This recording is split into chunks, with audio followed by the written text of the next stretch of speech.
Avant de vous donner la parole, Vincent Hugeux, un point sur la situation au Mali avec ces funérailles de Sadio Camara qui ont commencé il y a 1 heure. Le ministre de la Défense a été tué lors d'une attaque contre sa résidence jeudi. Les rebelles du Front de libération de l'Azawad affirment que le régime va bientôt tomber et appellent les Russes à quitter le pays, tandis que le chef de la junte assure que la situation est maîtrisée. Les explications de Julien Dubois. Le général Assimi Goïta, aux commandes d'un conseil de défense à Bamako. La junte veut montrer que la situation est maîtrisée depuis les attaques du week-end dernier. Il nous a donné 16 orientations, 16 instructions par rapport aux nouvelles dispositions à prendre et nous sortons très rassurés du Conseil supérieur de la défense. La situation reste confuse sur le terrain. Ce mercredi, l'armée a mené des frappes aériennes sur la ville de Kidal pour cibler les positions du Front de libération de l'Azawad qui a conquis la ville le week-end dernier. Mais les rebelles Touaregs ne comptent pas s'arrêter là. Ils menacent de prendre les principales villes du nord du Mali comme Gao ou Tombouctou et appellent les paramilitaires russes de l'Africa Corps à se retirer du pays. Nous, notre problème, il est politique. C'est un ancien conflit, je peux dire même avant l'indépendance du Mali.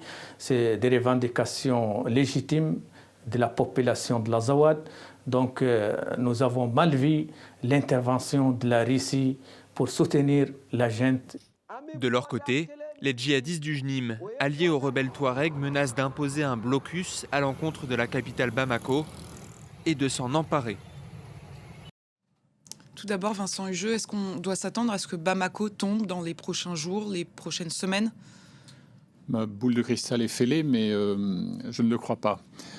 Pour une raison assez simple. C'est qu'en réalité, la prise et le maintien du contrôle de Bamako n'est pas l'objectif stratégique de cette alliance qui peut sembler parfois contre nature entre les djihadistes et les indépendantistes touaregs. Pour une raison là aussi assez claire.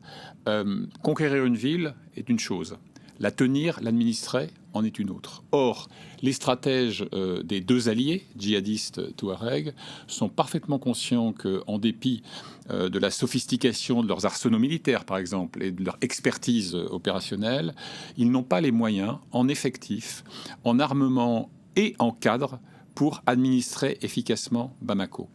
L'attaque sur Bamako, elle avait une vocation assez simple. D'abord, faire diversion pour permettre la prise de Kidal, qui était vraiment le but numéro 1 de cette offensive, et ensuite montrer à la population malienne et sahélienne en général l'inaptitude de cette junte qui était parvenue au pouvoir sur une double promesse.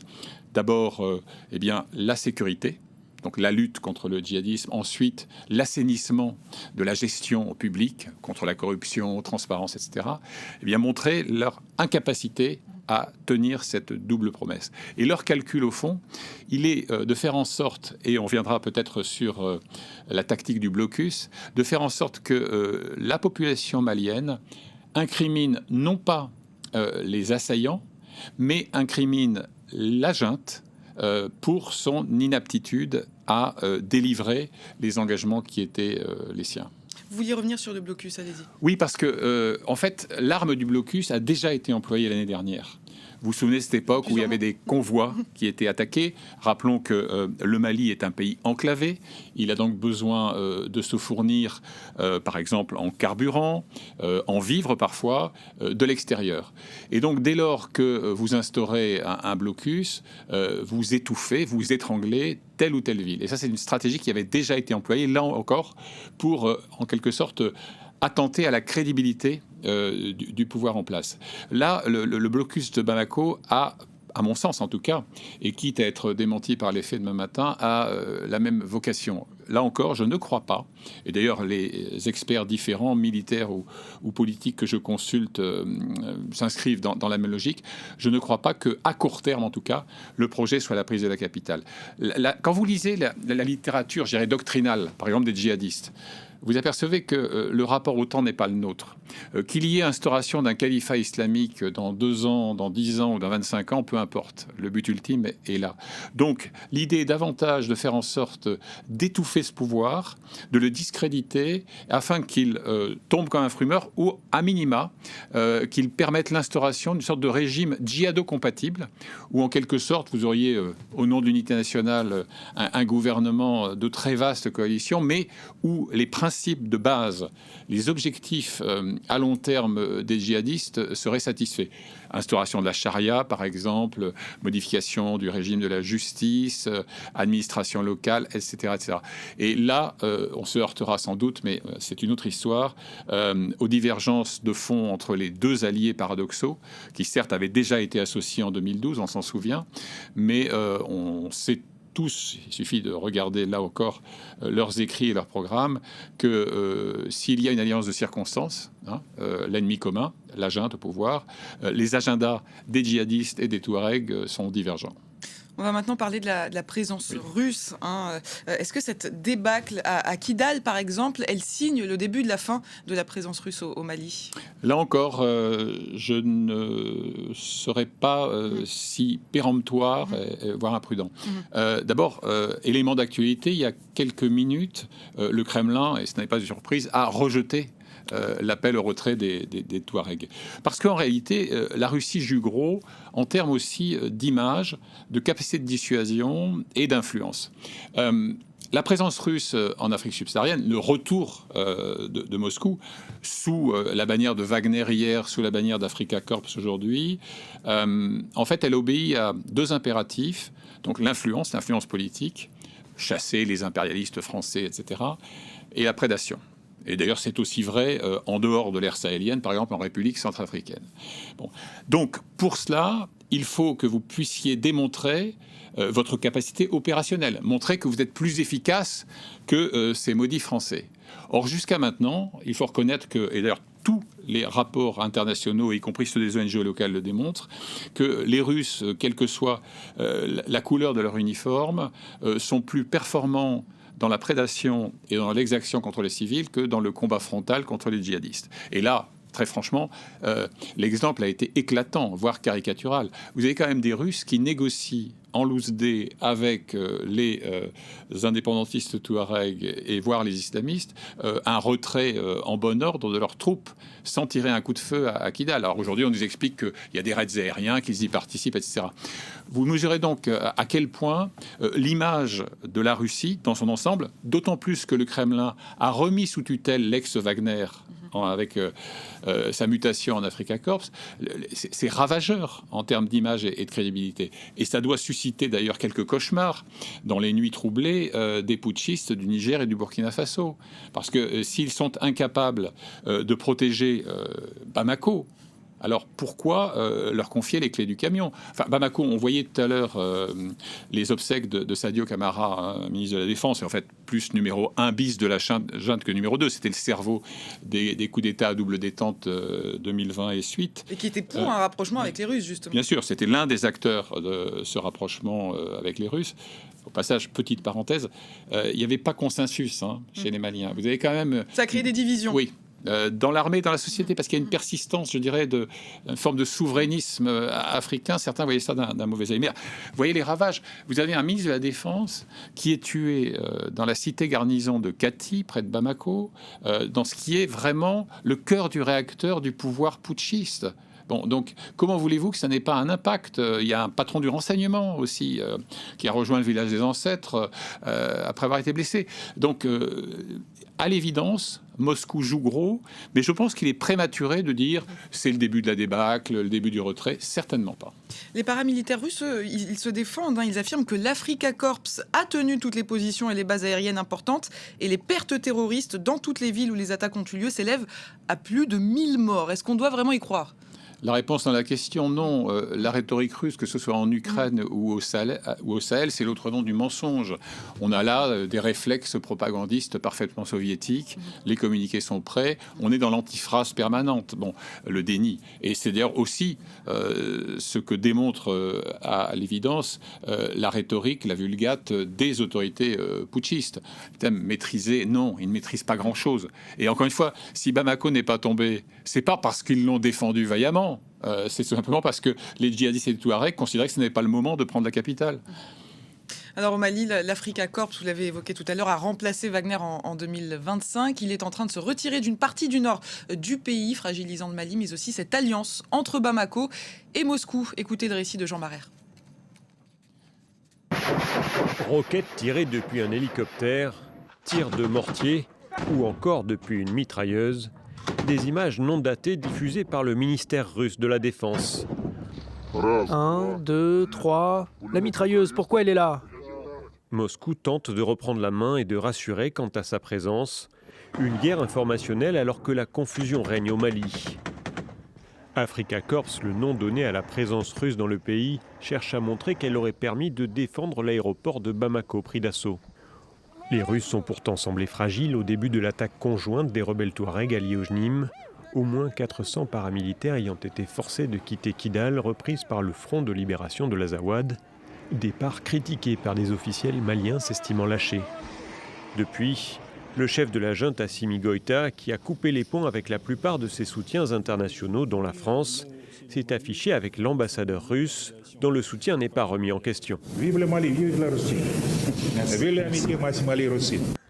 Le ministère russe de la Défense a pourtant reconnu une situation difficile. Le 25 avril, des unités du corps africain ont empêché un coup d'État au Mali et ont aidé à éviter des pertes civiles massives. La Russie ne se cache plus d'intervenir directement au Mali depuis que les mercenaires de Wagner ont été remplacés par l'Africa Corps, qui dépend directement du Kremlin. Cette présence militaire remonte à 2021 et le départ des Français après 9 ans sur le terrain. Le Premier ministre Choguel Maïga avait annoncé à l'époque une nouvelle collaboration avec les mercenaires de Wagner avant que les premières livraisons d'armes n'aient lieu. Le ministre de la Défense, Sadio Camara, tué dans sa résidence lors de l'attaque, voyait en 2022 d'un bon œil cette nouvelle collaboration. C'est le fruit d'un partenariat sincère avec un ami du Mali, la Russie. Selon des experts interrogés par France 24, le partenariat opaque qui lie la junte malienne et la Russie semble désormais largement fragilisé.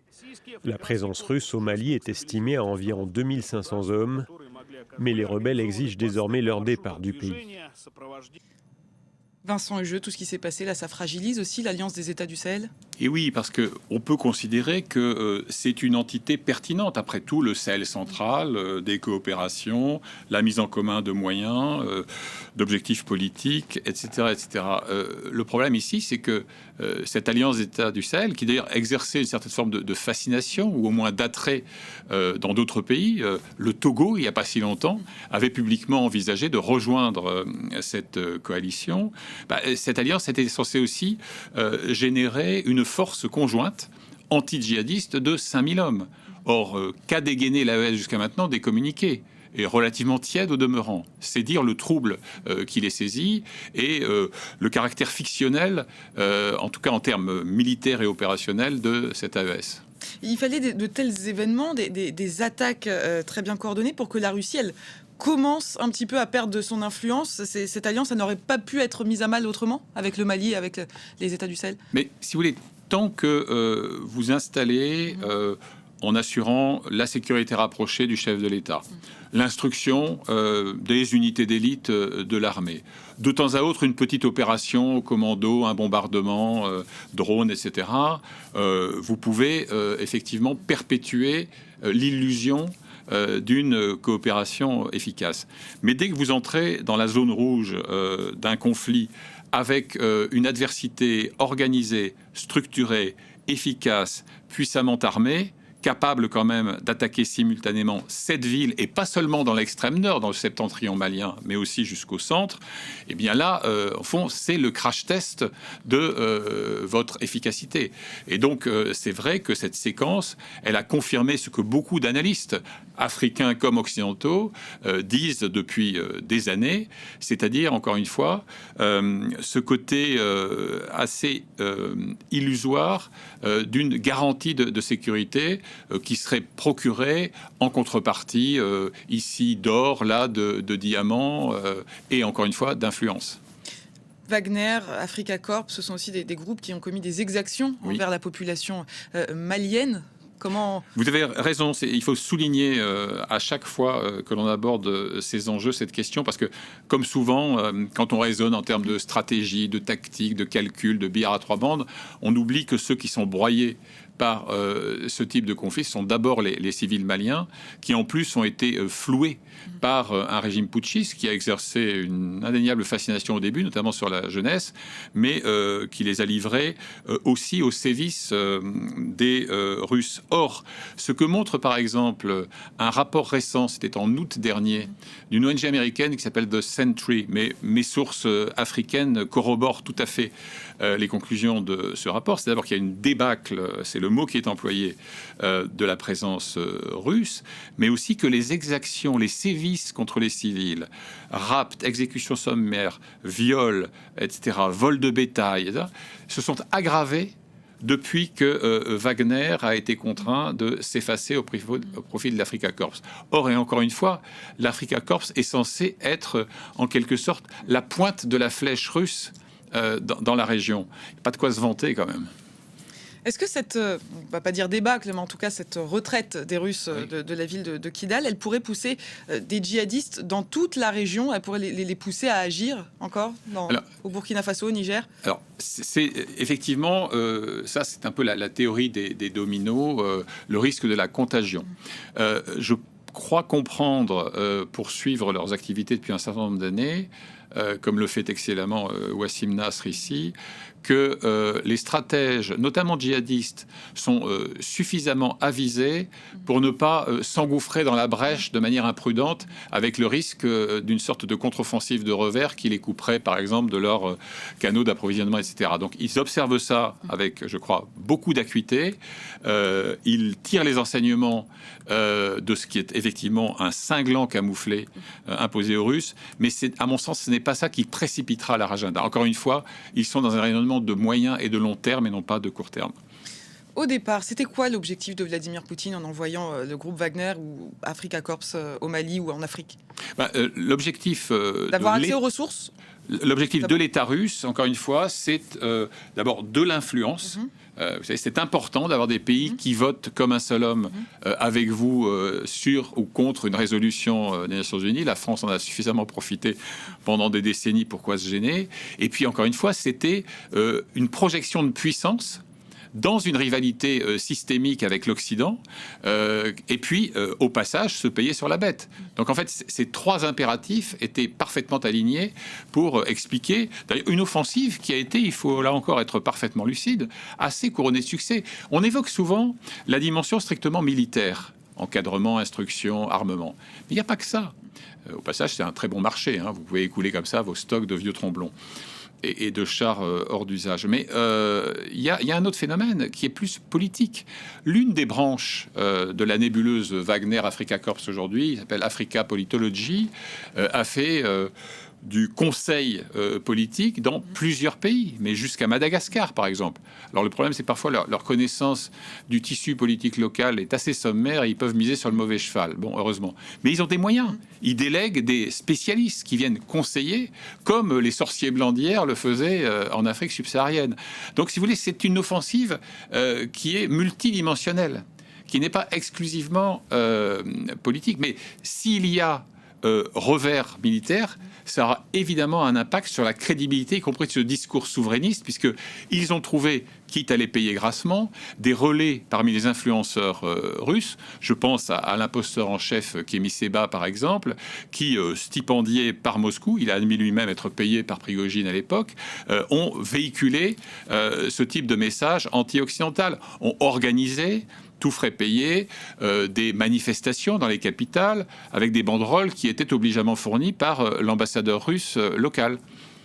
Est-ce que la Russie est un bon allié? Est-ce qu'on a un exemple d'une alliance nécessaire, utile avec la Russie? C'est pas nécessairement dans les pays où on commente le plus leur présence qu'ils sont le plus efficaces. Je pense à 2 pays qu'on omet souvent de mentionner, mais dans lesquels la présence russe est ancienne et qu'elle est permanente, c'est le Soudan et la Libye. Et d'ailleurs, dans une vieille tradition soviétique, on peut ne pas mettre tous ses œufs dans le même panier. On peut avoir 2 fers au feu. Par exemple, en Libye, vous pouvez avoir des accointances avec le camp Haftar, donc de maréchal autoproclamé Khalifa Haftar, maître de l'Est, du Sud et d'une partie du centre de la Libye, et tout en maintenant des contacts permanents avec le régime de Tripoli. Au Soudan, la même question s'est posée. Donc, si vous voulez, à l'arrivée, il est assez difficile de dessiner une doctrine cohérente et qui pourrait être en quelque sorte légitimée par la volonté de voler au secours des peuples d'Afrique menacés par la prédation impérialiste occidentale. Tout ça, c'est du pipeau aujourd'hui et on est en train d'en être les témoins. Aujourd'hui, la priorité de la Russie, c'est l'Ukraine. C'est ça qui explique aussi pourquoi ils sont si nombreux. Ils sont si nombreux à avoir quitté Kidal. Il y a des priorités, je dirais, qui sont simultanées. L'Ukraine, bien sûr, où, en dépit de leur suprématie en hommes et en matériel, les avancées sont de plus en plus laborieuses. Et il y a même quelques revers, on en parle moins, parce que c'est vrai que les écrans sont un peu happés par l'Iran et maintenant le Sahel, par exemple. Mais, si vous voulez, il me semble que les Russes, aujourd'hui, doivent sauver la mise. Alors, en Ukraine, vous l'évoquiez à juste titre, mais même là, parce qu'encore une fois, en termes de réputation, en termes de crédibilité, en termes de marché de demain matin, c'est aussi ça. Écouler de l'armement, placer des instructeurs, se payer sur la bête en minerais, etc., ça se joue là aussi. Donc, il est difficile, à mon sens, pour les Russes de hiérarchiser, d'abandonner un front pour se consacrer exclusivement à un autre. Pour en revenir au Mali, est-ce que cette série d'attaques samedi, elle vous a surpris? Est-ce que c'était attendu finalement? Bon, alors très honnêtement, on ne va pas jouer la lucidité rétrospective, c'est une habitude détestable, mais pour ceux qui, c'est mon cas et beaucoup d'autres le font aussi, s'efforcent de suivre au plus près, ont des contacts avec des sources maliennes via messagerie cryptée, évidemment, pour les protéger. Sentez bien qu'il y avait là une fragilité et que l'imminence d'une attaque était hautement probable. J'avoue, très sincèrement, que je m'attendais à une attaque qui aurait été géographiquement limitée, je dirais, au premier tiers nord du Mali. Mais que sans doute, effet d'aubaine, ils se sont rendus compte ils avaient la capacité, en ayant infiltré des éléments, en ayant affaibli l'emprise de la junte via les blocus qu'on évoquait au début de notre entretien. J'avoue que là, j'étais, je dois le dire, un peu étonné par l'audace, et notamment par le fait qu'ils ont pu, comme ça, attaquer Kati, encore une fois, cette cité garnison. Le dialogue, il est impossible aujourd'hui entre la junte, les rebelles et les djihadistes? Non, jamais. Non. On me dit qu'il y a des émissaires, vous avez aussi des opposants maliens en exil qui peuvent, le cas échéant, créer des canaux ou les entretenir de communication entre, je dirais, Iyad Akrali, donc le chef du GSIM, et puis son entourage, et puis tel officier ou tel leader touareg. Donc, non, je ne pense pas que les dialogues soient impossibles, et j'ai même d'assez bonnes raisons de penser que des messages passent. J'ignore totalement quelle sera leur portée et leur devenir. Merci beaucoup Vincent Hugeux d'avoir accepté notre invitation. Je rappelle le nom de votre livre, Les Fers et le Fouet, une histoire raisonnée de l'esclavage. C'est chez Perrin.